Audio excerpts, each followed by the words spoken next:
बढ़ेंगे और सबसे पहले जम्मू कश्मीर नहीं बल्कि मरकज के ज़ेर-ए-इंतज़ाम लद्दाख चलेंगे, जहां से इंतहाई अफसोसनाक खबर आ रही है। 3 फौजी जवानों की लाशें बरामद हुई हैं।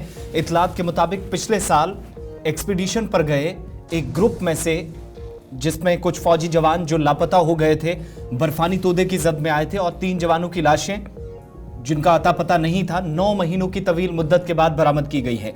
एक फौजी एहलकार की लाश पहले ही बरामद हो चुकी है और लद्दाख का वो हिस्सा जहां पर माउंटेनियरिंग के लिए या इस पहाड़ी सिलसिले में 18,300 फीट की बुलंदी पर वाक़ा इस खूबसूरत तरीन इलाके के अंदर लोग माउंटेनियरिंग के लिए जाते हैं, कोपेमाई के लिए जाते हैं। लेकिन इनमें से बेशतर जो फौजी एहलकार थे लद्दाख की, जरा आपके सामने तस्वीरें रखेंगे, और 3 फौजी जवान जिनको लेकर ऑपरेशन चल रहा था, पिछले 1 हफ्ते के दौरान ये 3 बॉडीज रिकवर की गई हैं।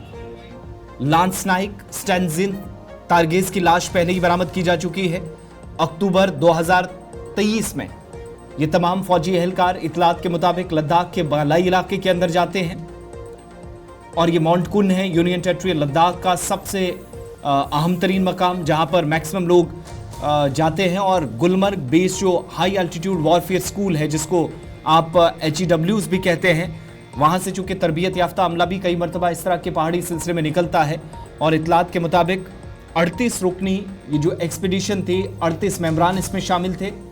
जुलाई 2023 में निकला, अक्टूबर 2013 को इनको अपनी मंजिल पर पहुंचना था, लेकिन इस दौरान एक हादसा पेश आता है। दिफाई ज़राए के मुताबिक 13 अक्टूबर 2023 को इनको इस पहाड़ी सिलसिले में पहुंचना था।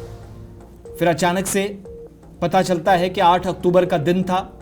18,300 फीट की बुलंदी पर वाक़ा जो कैंप 2 और कैंप 3 के बीच का हिस्सा है, फरियाबाद ग्लेशियर जिसको कहा जाता है, उसका बिल्कुल करीबी हिस्सा, 4 मेंबर्स जो इस खतरनाक स्ट्राइक का हिस्सा होते हैं या बर्फानी तोदे की जद में आते हैं। और फिर उसके बाद सर्च ऑपरेशन शुरू हुआ। हेलीकॉप्टर्स का सहारा लिया गया।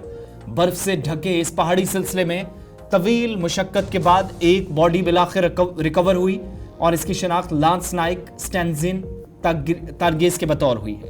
लेकिन बाकी फौजी एहलकारों की लाशें बरामद उस वक्त नहीं हो सकी थी, तो 9 महीनों की मुद्दत के बाद यानी अक्टूबर 8 को इंसिडेंट हुआ और उसके बाद से अब तक की जो 8.5-9 महीने का वक्त गुजरा है, ये सारी की सारी बॉडीज जो हैं वो बर्फ में पड़ी रही। मोहम्मद इसहाक के पास चलेंगे, हमारे साथ लद्दाख से इस वक्त ज्वाइन किए हैं। इसहाक, मजीद क्या तफसीलात हैं? ये 4 लोग ही थे जो बर्फानी तोदे की जद में आए थे, जिनमें से 3 बॉडीज रिकवर हुई हैं, या इसके अलावा भी कुछ लोग थे जिनकी तलाश अब जारी है? जी, जिस तरह से ज़राए के हवाले से इनपुट मिली है कि अक्टूबर के महीने में जो 4 बॉडीज बर्फानी तोदे के जद में आए थे, हाई एल्टीट्यूड जो एरिया है जहाँ पे काफ़ी बर्फ और ग्लेशियर रहता है, तो अब आर्मी की टीम के द्वारा और ख़ासकर जो 38 मेंबर्स का एक्सपीडिशन टीम जो Gulmarg based high altitude warfare school है आर्मी का, और जहां पे आर्मी के लिए माउंटेनियरिंग का आर्मी के द्वारा माउंटेनियरिंग के लिए बहुत ट्रेनिंग किया जाता है, तो वो उन टीम के द्वारा यहाँ पे एक ऑपरेशन शुरू किया, ऑपरेशन आरटीजी यानी रोहित ठाकुर और गौतम, जो कि 3 आर्मी पर्सनल थे जो बर्फानी तोदे के जद में आए थे, उन्हीं के नाम से ऑपरेशन शुरू किया इस साल के जुलाई में। और अभी तीनों बॉडीज को इंडियन आर्मी के द्वारा इस सक्सेसफुल ऑपरेशन में उन तीनों बॉडीज को रिकवर किया है। उन तीनों बॉडीज को जो है निकाला गया है। तो ये काफी सक्सेसफुल जो है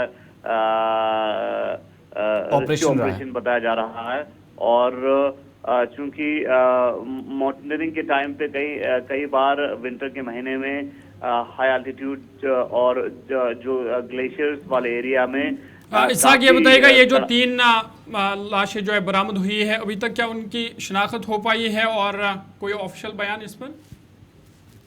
जी, ऑपरेशन इसके ऊपर ऑफिशियल बयान तो नहीं है, लेकिन ज़राए के हवाले से अपडेट यही है कि जो रोहित ठाकुर और गौतम, इनका नाम जो है बताया जा रहा है, तीनों आर्मी पर्सनल्स हैं और तीनों को रिकवर किया गया है। बहुत बहुत शुक्रिया तफसीलात फराहम करने के लिए। मोहम्मद इसहाक लद्दाख से हमारे साथ थे और ये वो इंसिडेंट है जो 8 अक्टूबर 23 को पेश आया। कैंप 2 और 3 के बीच वाला एरिया जो फरियाबाद ग्लेशियर है, और उस वक्त भी आपके सामने हमने खबर रखी थी क्योंकि 38 रुकनी ये टीम थी जो हाई एल्टीट्यूड वॉरफेयर स्कूल या हॉज की तरफ से जारी थी, और इसको लीड कर रहे थे जो दिफाई ज़राए जिस बात की तस्दीक कर रहे हैं, इसको लीड करने वाले एसएस शेखावत थे जो डिप्टी कमांडेंट थे HAWs के।